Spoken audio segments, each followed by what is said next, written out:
Well, thank you for joining us, and we hope you come see David Johnston, one of our local artists, next Saturday, June 29th. He'll be here from 10 a.m. until 2 p.m. for our Coffee with the Artist. Okay, looking forward to it. Tell me a little bit about how you got started. Well, I was looking for a hobby. I volunteer in the community and all that kind of thing, but I was looking for something basically to do with my hands and my head at the same time.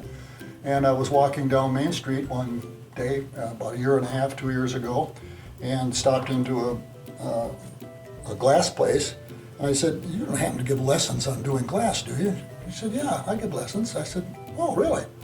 I said, "I'm going to take one." So I took one, and I liked it, and I took two, and I really liked it. And then after that, I just started doing glass and experimenting and, reading on it and all that kind of thing. And it sort of ties back to when, this is a long time ago, but when I was in Boy Scouts, I used to do a lot of handwork with beads and all that kind of thing, and I really enjoy that kind of thing. I like that kind of stuff. So this is sort of an extension of that many years later, and so that's kind of how I got into it, and I just keep putzing around with it. Makes sense. Yeah, Nice. I enjoy it. What would you say is your favorite part about creating stained glass art? Probably putting it together. You have to make a pattern, and you have to get a subject, of course, and then the colors of all the different glass, and the cutting is kind of a pain, it's a nuisance. But then when you start to put all those pieces together, and it sort of emerges out of the glass kind of, and it's really very exciting. And when you finally polish it up and stuff like that, it's a sense of real satisfaction, and so I guess that's kind of what's going on.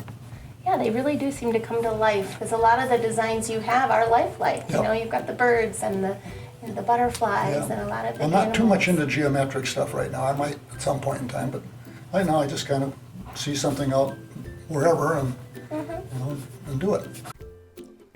So walk me through the process of creating one of these stained glass art pieces. What I do is basically you get a sheet of glass, and you take a glass cutter and you have a pattern that you put on the glass, and then you trace it, of course, on the glass. And that's just like, I've never done it, but in the old days when people used to make their own clothes, they had a pattern. It's almost exactly the same process. And then you take the glass cutter and you cut the glass out into that shape. Then you take and grind the edges, and the tolerances are real small, so when you put it together, a 1/16 or a 32nd of an inch will throw the thing off, so you kind of grind it and get it set up. And then you have to put foil around all the edges. And then the foil is what you take and you put flux on it, which is an ingredient that allows the solder to hold in there. And then you have to solder all these pieces together. And then after that, you take and you do I call it a stain, but there's about 4 stains: copper, black, pewter, and one other. And then you have to stain all the seams, and then you take and you polish it and you put it together. And that's how it works.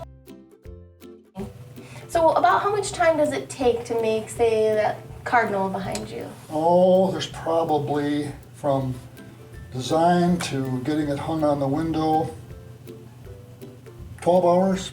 Wow. Yeah, 12 hours a lot of probably. time Yeah, involved. because you got to monkey around. So some of them take a lot longer than that. Yeah.